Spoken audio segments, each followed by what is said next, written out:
Në momentet e para kur filloi funksionimi normal i përbërjes tre parlamentare, po shkoi me kronologjinë ngjarjesh, hyri edhe propozim ligji për shoqëriturit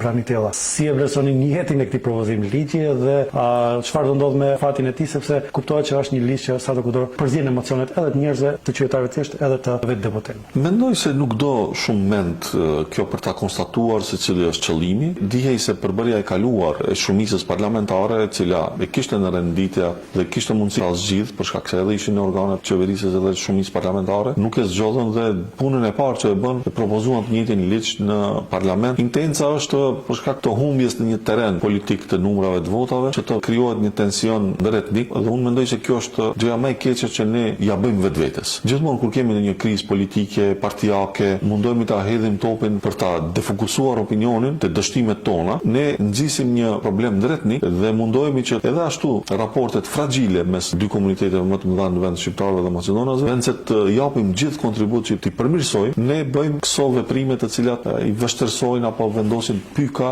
në raportet ndëretnike. Dhe idenë e këtij ligji e shoh në këtë frym, por ju e dini se ne po bëjmë çmos që të mos luajmë ndjenjat e qytetarëve, të mos luajmë në kartën nacionaliste, në ashpërsimin e raporteve ndëretnike dhe mendoj se duhet edhe opozita të reflektojë dhe ta kuptojë se ka 1 milion tema tjera.